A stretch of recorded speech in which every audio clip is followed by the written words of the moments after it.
In a far country. When a man journeys into a far country, he must be prepared to forget many of the things he has learned, and to acquire such customs as are inherent with existence in the new land. He must abandon the old ideals and the old gods, and oftentimes he must reverse the very codes by which his conduct has hitherto been shaped. To those who have the protean faculty of adaptability, the novelty of such change may even be a source of pleasure, but to those who happen to be hardened to the ruts in which they were created, the pressure of the altered environment is unbearable, and they chafe in body and in spirit under the new restrictions which they do not understand. This chafing is bound to act and react, producing divers evils and leading to various misfortunes. It were better for that man who cannot fit himself into the new groove to return to his own country. If he delay too long, he will surely die. The man who turns his back upon the comforts of an elder civilization to face the savage youth, the primordial simplicity of the North, may estimate success at an inverse ratio to the quantity and quality of his hopelessly fixed habits. He will soon discover, if he be a fit candidate, that the material habits are the less important. The exchange of such things as a dainty menu for rough fare, of the stiff leather shoe for the soft, shapeless moccasin, of the feather bed for a couch in the snow, is after all a very easy matter. But his pinch will come in learning properly to shape his mind's attitude towards all things, and especially towards his fellow man. For the courtesies of ordinary life, he must substitute unselfishness, forbearance, and tolerance. Thus, and thus only, can he gain that pearl of great price, true comradeship. He must not say, "Thank you." He must mean it without opening his mouth, and prove it by responding in kind. In short, he must substitute the deed for the word, the spirit for the letter. When the world rang with the tale of Arctic gold, and the lure of the North gripped the heartstrings of men, Carter Weatherby threw up his snug clerkship, turned the half of his savings over to his wife, and with the remainder bought an outfit. There was no romance in his nature. The bondage of commerce had crushed all that. He was simply tired of the ceaseless grind, and wished to risk greater hazard in the view of corresponding returns. Like many another fool, disdaining the old trails used by the Northland pioneers for scores of years, he hurried to Edmonton in the spring of the year, and there, unluckily for his soul's welfare, he allied himself with a party of men. There was nothing unusual about this party, except its plans. Even its goal, like that of all other parties, was the Klondike. But the route it had mapped out to attain that goal took away the breath of the hardiest native, born and bred to the vicissitudes of the Northwest. Even Jacques Baptiste, born of a Chippewa woman and a renegade voyageur, having raised his first whimpers in a deerskin lodge north of the 65th parallel, and had the same hushed by blissful sucks of raw tallow, was surprised, though he sold his services to them and agreed to travel even to the never-opening ice. He shook his head ominously whenever his advice was asked. Percy Cutfirst's evil star must have been in the ascendant, for he, too, joined this company of Argonauts. He was an ordinary man, with a bank account as deep as his culture, which is saying a good deal. He had no reason to embark on such a venture, no reason in the world save that he suffered from an abnormal development of sentimentality. He mistook this for the true spirit of romance and adventure. Many another man has done the like, and made as fatal a mistake. The first break-up of spring found the party following the ice run of Elk River. It was an imposing fleet, for the outfit was large, and they were accompanied by a disreputable contingent of half-breed voyageurs with their women and children. Day in and day out, they labored with the bateaux and the canoes, fought mosquitoes and other kindred pests, or sweated and swore at the portages.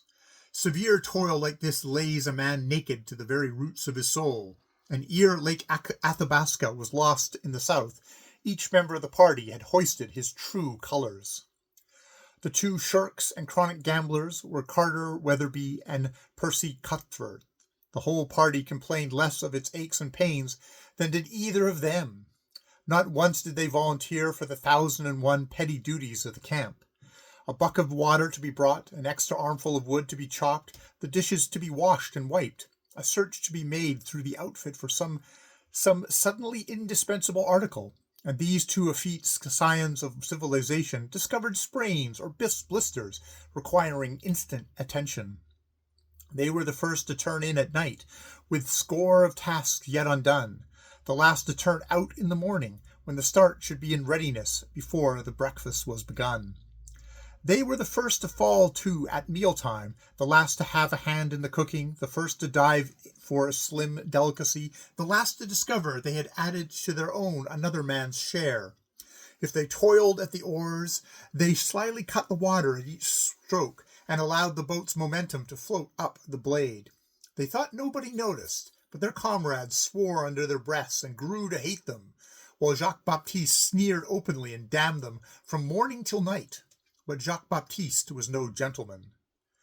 At the Great Slave, Hudson Bay dogs were purchased, and the fleet sank to the guards with its added burden of dried fish and pemmican. Then canoe and bateau answered to the swift current of the Mackenzie, and they plunged into the great barren ground. Every likely-looking feeder was prospected, but the elusive pay-dirt danced ever to the north. At the Great Bear, overcome by the common dread of the unknown lands, their voyageurs began to desert, and Fort of Good Hope saw the last and bravest bending to its tow-lines as they bucked the current down which they had so treacherously glided. Jacques-Baptiste alone remained. Had he not sworn to travel even to the never-opening ice? The lying charts, compiled in Maine from hearsay, were now constantly consulted, and they felt the need of hurry, for the sun had already passed its northern solstice and was leading the winter south again. Skirting the shores of the bay where the Mackenzie disembogues into the Arctic Ocean, they entered the mouth of the Little Peel River. Then began the arduous upstream toil, and the two incapables fared worse than ever. Tow-line and pole, paddle and trump-line, rapids and portages, such tortures served to give the one a deep disgust for great hazards, and printed for the other a fiery text on the true romance of adventure. One day they waxed mutinous, and being vilely cursed by Jacques-Baptiste, turned, as worms sometimes will, but the half-breed thrashed the twain, and sent them, bruised and bleeding, about their work. It was the first time either had been manhandled. Abandoning their river craft at the headwaters of the Little Peel, they consumed the rest of the summer in the great portages over the Mackenzie watershed to the west Rat. This little stream fed the Porcupine, which in turn joined the Yukon, where that mighty highway of the north countermarches on the Arctic Circle. But they had lost in the race with winter, and one day they tied their rafts to thick, eddy ice and hurried their goods ashore. That night the river jammed and broke several times. The following morning it had fallen asleep for good. "We can't be more than 400 miles from the Yukon," concluded Sloper, multiplying his thumbnails by the scale of the map. The council, in which the two incapables had whined to excellent disadvantage, was drawing to a close. "Hudson Bay Post, long time ago, no use 'em now." Jacques-Baptiste's father had made the trip for the fur company in the old days, incidentally marking the trail with a couple of frozen toes. "Sufferin' cracky!" cried another of the party. "No whites? Nary white," Sloper sententiously affirmed, "but it's only 500 more up to the Yukon to Dawson. Call it a rough 1,000 from here." Weatherby and Cuthbert groaned in chorus. "How long that take, Baptiste?" The half-breed figured for a moment. "Work 'em like hell, no man play out 10, 20, 40, 50 days. Babies come," designating the incapables. "No can tell. Maybe when hell freeze over. Maybe not then." The manufacture of snowshoes and moccasins ceased. Somebody called the name of an absent member, who came out of the ancient cabin at the edge of the campfire and joined them. The cabin was one of the many mysteries which lurk in the vast recesses of the north. Built when and by whom, no man could tell. 2 graves in the open, piled high with stones, perhaps contained the secret of those early wanderers. But whose hand had piled the stones? The moment had come. Jacques-Baptiste paused in the fitting of a harness and pinned the struggling dog to the snow. The cook made mute protests for delay, threw a handful of bacon into a noisy pot of beans, then came to attention. Sloper rose to his feet. His body was a ludicrous contrast to the healthy physiques of the incapables. Yellow and weak, fleeing from a South American fever hole, he had not broken his flight across the zone, and was still able to toil with men. His weight was probably 90 pounds, with the heavy hunting knife thrown in, and his grizzled hair told of a prime which had ceased to be. The fresh young muscles of either Weatherby or Cuthbert were equal to 10 times the endeavour of his, yet he could walk them into the earth in a day's journey, and all this day he had whipped his stronger comrades into venturing 1,000 miles of the stiffest hardship man can conceive. He was the incarnation of the unrest of his race, and the old Teutonic stubbornness, dashed with the quick grasp and action of the Yankee, held the flesh in bondage of the spirit. All those in favor of going on with the dogs as soon as the ice sets, say aye! Aye! Rang out 8 voices destined to string a trail of oaths along many 100 miles of pain. Contrary-minded! No! For the first time the incapables were united without some compromise of personal interests. And what are you going to do about it? Weatherby added belligerently. Majority rule! Majority rule! Clamored the rest of the party. I know the exception is liable to fall through if you don't come, Sloper replied sweetly, but I guess if we try real hard, we can manage to do it without you. What do you say, boys? The sentiment was cheered to the echo. But, I say, you know, Cuthbert ventured apprehensively, what's a chap like me to do? Ain't you coming with us? No. Oh, then do as you damn well please. We won't have nothing to say. Calcate, you might settle it with a canoodling partner of yourn, suggested a heavy-going Westerner from the Dakotas, at the same time pointing out Weatherby. He'll be sure to ask you what you're a-goin' to do when it comes to cooking and gathering the wood. Then we'll consider it all arranged, concluded Sloper. We'll pull out tomorrow. If we camp within 5 miles, or just get everything in running order and remember if we've forgotten anything. The sleds groaned by on their steel-shod runners, and the dogs strained low in the harness in which they were born to die. Jacques-Baptiste paused by the side of Sloper to get a last glimpse of the cabin. The smoke curled up pathetically from the Yukon stovepipe. The 2 incapables were watching them from the doorway. Sloper laid his hand on the other's shoulder. Jacques-Baptiste, did you ever hear of the Kilkenny cats? The half-breed shook his head. Well, my friend and good comrade, the Kilkenny cats fought till neither hide nor hair nor yowl was left. You understand? Till nothing was left. Very good. Now, these 2 men don't like work.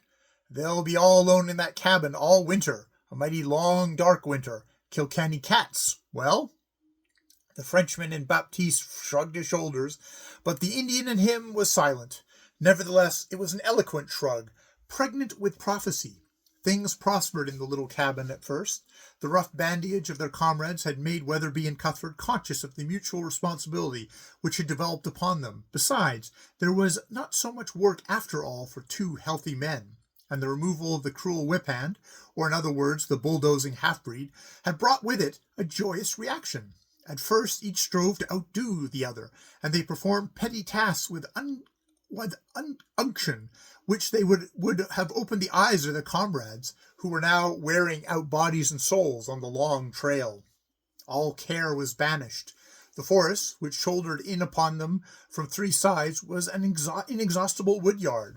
A few yards from their door slept the porcupine, and a hole through its winter robe formed a bubbling spring of water, crystal clear and painfully cold. But they soon grew to find fault with even that. The hole would persist in freezing up, and thus gave them many a miserable hour of ice chopping. The unknown builders of the cabin had extended the side log so as to support a cache at the rear. In this was stored the bulk of the party's provisions. Food there was, without stint, for 3 times the men who were fated to live upon it. But the most of it was the kind which built up brawn and sinew, but did not tickle the palate. True, there was sugar in plenty for 2 ordinary men, but these 2 were little else than children. They early discovered the virtues of hot water, judiciously saturated with sugar, and they prodigally swam their flapjacks and soaked their crusts in rich white syrup. Then coffee and tea, and especially the dried fruits, made disastrous inroads upon it. The first words they had were over the sugar question, and it is really a serious thing when 2 men, wholly dependent upon each other for company, begin to quarrel. Weatherby loved to discourse blatantly on politics, while Cuthbert, who had been prone to clip his coupons and let the Commonwealth jog on as best it might, either ignored the subject or delivered himself of startling epigrams. But the clerk was too obtuse to appreciate the clever shapings of thought, and this waste of ammunition irritated Cuthbert. He had been used to blinding people by his brilliancy, and it worked him quite a hardship, this loss of an audience. He felt personally aggrieved and unconsciously held his mutton-head companion responsible for it. Save existence, they had nothing in common, came in touch on no single point. Weatherby was a clerk, who had known naught but clerking all his life. Cuthbert was a master of arts, a dabbler in oils, and had written not a little. The one was a lower-class man who considered himself a gentleman, and the other was a gentleman who knew himself to be such. From this it may be remarked that a man can be a gentleman without possessing the first instinct of true comradeship. The clerk was as sensuous as the other was aesthetic, and his love of adventure, told at great length and chiefly coined from his imagination, affected the supersensitive master of arts in the same way as so many whiffs of sewer gas. He deemed the clerk a filthy, uncultured brute, whose place was in the muck with the swine, and told him so, and he was respectfully informed that he was a milk-and-water sissy and a cad. Weatherby could not have defined cad for his life, but it satisfied its purpose, which, after all, seems the main point in life. Weatherby flattened every 3rd note and sang such songs as the Boston Burglar and the Handsome Cabin Boy for hours at a time, while Cuthbert wept with rage till he could stand it no longer and fled into the outer cold. But there was no escape. The intense frost could not be endured for a long time, and the little cabin crowded them, bed, stove, table, and all, into a space of 10 by 12. The very presence of either became a personal affront to the other, and they lapsed into sullen silences, which increased in length and strength as the days went by. Occasionally the flash of an eye or the curl of a lip got the better of them, though they strove to wholly ignore each other during these mute periods. And a great wonder sprang up in the breast of each as to how God had ever come to create the other. With little to do, time became an intolerable burden to them. This naturally made them still lazier. They sank into a physical lethargy, which was there no escaping, and which made them rebel at the performance of the smallest chore. One morning, when it was his turn to cook the common breakfast, Weatherby rolled out of his blanket, and to the snoring of his companion lighted first the slush lamp and then the fire. The kettles were frozen hard, and there was no water in the cabin with which to wash, but he did not mind that. Waiting for it to thaw, he sliced the bacon and plunged into the hasteful task of bread making. Cuthbert had been slyly watching through his half-closed lids. Consequently, there was a scene in which they fervently blessed each other and agreed henceforth that each do his own cooking. A week later, Cuthbert neglected his morning ablutions, but none the less complacently ate the meal which he had cooked. Weatherby grinned. After that the foolish custom of washing passed out of their lives. As the sugar pile and the other little luxuries dwindled, they began to be afraid that they were not getting their proper shares, and in order that they might not be robbed, they fell to gorging themselves. The luxuries suffered in this gluttonous contest, as did also the men. In the absence of fresh vegetables and exercise, their blood became impoverished, and a loathsome purplish rash crept over their bodies, yet they refused to heed the warning. Next, their muscles and joints began to swell, the flesh turning black, while their Their mouth, gums, and lips took on the color of rich cream. Instead of being drawn together by their misery, each gloated over the other's symptoms as the scurvy took its course. They lost all regard for personal appearance and, for that matter, common decency. The cabin became a pig pen, and never once were the beds made or fresh pine boughs laid underneath. Yet they could not keep to their blankets, as they would have wished, for the frost was inexorable, and the firebox consumed much fuel. The hair of their heads and faces grew long and shaggy, while their garments would have disgusted a rag picker. But they did not care. They were sick, and there was no one to see. Besides, it was very painful to move about. To all this was added a new trouble, the fear of the north. This fear was the joint child of the great cold and the great silence, and was born in the darkness of December, when the sun dipped below the horizon for good. It affected them according to their natures. Weatherby fell prey to the grosser superstitions, and did his best to resurrect the spirits which slept in the forgotten graves. It was a fascinating thing, and in his dreams they came to him from out of the cold, and snuggled into his blankets, and told him of their toils and troubles ere they died. He shrank away from the clammy contact as they drew closer and twined their frozen limbs about him, and when they whispered in his ear of things to come, the cabin rang with his frightened shrieks. Cuthbert did not understand, for they no longer spoke, and when thus awakened he invariably grabbed for his revolver. Then he would sit up in his bed, shivering nervously, with the weapon trained on the unconscious dreamer.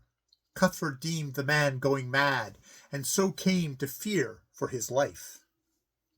His own malady assumed a less concrete form. The mysterious artisan who had lain the cabin, log by log, had pegged a wind vane to the ridgepole. Cuthbert noticed it always pointed south, and one day, irritated by its steadfast purpose, he turned it towards the east. He watched eagerly, but never a breath came by to disturb it. Then he turned the vane to the north, swearing never again to touch it till the wind did blow. But the air frightened him with its unearthly calm, and he often rose in the middle of the night to see if the vane had veered. 10 degrees would have satisfied him, but no, it poised above him as unchangeable as fate. His imagination ran riot, till it became to him a fetish. Sometimes he followed the path, it pointed across the dismal dominions, and allowed his soul to become saturated with the fear. He dwelt upon the unseen and unknown, till the burden of eternity appeared to be crushing him.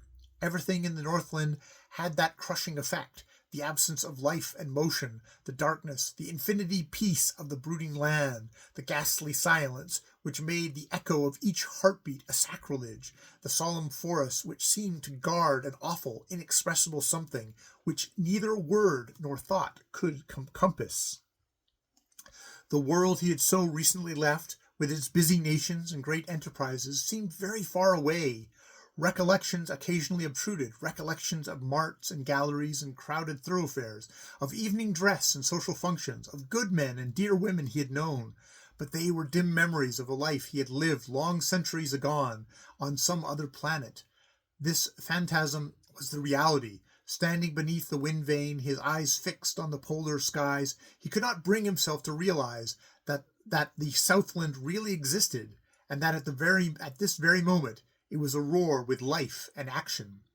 There was no Southland, no men being born of women, no giving and taking in marriage. Beyond his bleak skyline there stretched vast solitudes, and beyond these vaster solitudes. There were no lands of sunshine, heavy with the perfume of flowers. Such things were only old dreams of paradise. The sunlands of the west and the spicelands of the east, the smiling Arcadias and blissful islands of the blessed. Ha, ha! His laugh his laughter split the void, and shocked him with its unwonted sound. There was no sun. This was the universe, dead and cold and dark, and he its only citizen. Weatherby? At such moments Weatherby did not count. He was a Caliban, a monstrous phantom, fettered to him for untold ages, the penalty of some forgotten crime. He lived with death among the dead, emasculated by the sense of his own insignificance, crushed by the passive mastery of the slumbering ages. The magnitude of all things appalled him. Everything partook of the superlative, save himself, the perfect cessation of wind and motion, the immensity of the snow-covered wildness, the height of the sky and the depth of the silence. That wind vane, if it only move, a thunderbolt would fall, or the forest flare up in flame. The rolling up of the heavens is a scroll, the crash of doom, anything. But no, nothing moved. The silence crowded in, and the fear of the north laid icy fingers on his heart. Once, like another Crusoe, by the edge of the river he came upon a track, the faint tracery of a snowshoe rabbit on the delicate snow crust. It was a revelation. There was life in the Northland. He would follow it, look upon it, gloat over it. He forgot his swollen muscles, plunging through the deep snow in an ecstasy of anticipation. The forest swallowed him up, and the brief midday twilight vanished, but he pursued his quest till exhausted nature asserted itself and laid him helpless in the snow. There he groaned and cursed his folly, and knew the track to be the fancy of his brain. And late that night he dragged himself into the cabin on hands and knees, his cheeks frozen and a strange numbness about his feet. Weatherby grinned malevolently, but made no effort to help him. He thrust needles into his toes and thawed them out by the stove. A week later, mortification set in. But the clerk had his own troubles. The dead men came out of their graves more frequently now, and rarely left him, waking or sleeping. He grew to wait and dread their coming, never passing the twin cairns without a shudder. One night they came to him in his sleep and led him forth to an appointed task. Frightened into inarticulate horror, he awoke between the heaps of stones and fled wildly to the cabin. But he had lain there for some time, for his feet and cheeks were also frozen. Sometimes he became frantic at their insistent presence and danced about the cabin, cutting the empty air with an axe and smashing everything within reach. During these ghostly encounters, Cuthbert huddled into his blankets and followed the madman about with a cocked revolver, ready to shoot him if he came too near. But, recovering from one of these spells, the clerk noticed the weapon trained upon him. His suspicions were aroused, and thenceforth he, too, lived in fear of his life. They watched each other closely after that, and faced about in startled fright whenever either passed behind the other's back. The apprehensiveness became a mania which controlled them even in their sleep. Through mutual fear, they tacitly let the slush lamp burn all night, and saw too a plentiful supply of bacon grease before retiring. The slightest movement on the part of one was sufficient to arouse the other, and many a still watch their gazes countered as they shook beneath their blankets with fingers on the trigger guards. What with the fear of the north, the mental strain, and the ravages of the disease, they lost all semblance of humanity, taking on the appearance of wild beasts, hunted and desperate. Their cheeks and noses, as the aftermath of the freezing, had turned black. Their frozen toes began to drop away at the first and second joints. Every movement brought pain, but the firebox was insatiable, wringing a ransom of torture from their miserable bodies. Day in, day out, it demanded its food, a veritable pound of flesh, and they dragged themselves into the forest to chop wood on their knees. Once, crawling thus in search of dry sticks, unknown to each other, they entered a thicket from opposite sides. Suddenly, without warning, two peering death heads confronted each other. Suffering had so transformed them that recognition was impossible. They sprang to their feet, shrieking with terror, and dashed away on their mangled stumps, and falling at the cabin's door, they clawed and scratched like demons till they discovered their mistake. Occasionally they lapsed normal, and during one of these sane intervals, the chief bone of contention, the sugar, had been divided equally between them. They guarded their separate sacks, stored up in the cache with jealous eyes, for there were but a few cupfuls left, and they were totally devoid of faith in each other. But one day Cuthbert made a mistake. Hardly able to move, sick with pain, with his head swimming and eyes blinded, he crept into the cache, sugar canister in hand, and mistook Weatherby's sack for his own. January had been born but a few days when this occurred. The sun had some time since passed its lowest southern declination, and at meridian now threw flaunting streaks of yellow light upon the northern sky. On the day following his mistake with the sugar bag, Cuthbert found himself feeling better, both in body and in spirit. As noontime drew nearer and the day brightened, he dragged himself outside to feast on the evanescent glow, which was to him an earnest of the sun's future intentions. Weatherby was also feeling somewhat better, and crawled out beside him. They propped themselves in the snow beneath the moveless wind vane and waited. The stillness of death was about them. In other climes, when nature falls into such moods, there is a subdued air of expectancy, a waiting for some small voice to take up the broken strain. Not so in the north. The two men had lived seeming eons in this ghostly peace. They could remember no song of the past. They could conjure no song of the future. This unearthly calm had always been the tranquil silence of eternity. Their eyes were fixed upon the north. Unseen behind their backs, behind the towering mountains to the south, the sun swept towards the zenith of another sky than theirs. Sole spectators of the mighty canvas, they watched the false dawn slowly grow. A faint flame began to glow and smolder. It deepened in intensity, ringing the changes of reddish yellow, purple, and saffron. So bright did it become that Cuthbert thought the sun must surely be behind it. A miracle! The sun rising in the north! Suddenly, without warning, and without fading, the canvas was swept clean. There was no color in the sky. The light had gone out of the day. They caught their breaths in half sobs, but lo, the air was aglin with particles of scintillating frost, and there to the north the wind vane lay in vague outline of the snow. A shadow! A shadow! It was exact midday. They jerked their heads hurriedly to the south. A golden rim peeped over the mountain's snowy shoulder, smiled upon them an instant, then dipped from sight again. There were tears in their eyes as they sought each other. A strange softening came over them. They felt irresistibly drawn towards each other. The sun was coming back again. It would be with them tomorrow, and the next day, and the next.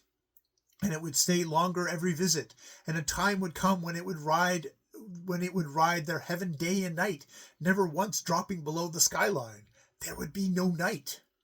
The ice-locked winter would be broken, the winds would be blown, and the forest would answer. The land would bathe in the blessed sunshine, and life renew.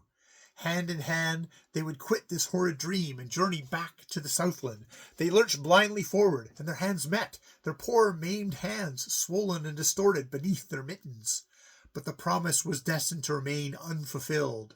The Northland is the Northland, and the men work out their souls by strange rules with other men who have not journeyed into far countries, cannot come to understand. An hour later, Cuthbert put a pan of bread into the oven and fell to speculating on what the surgeons could do with his feet when he got back. Home did not seem so very far away now.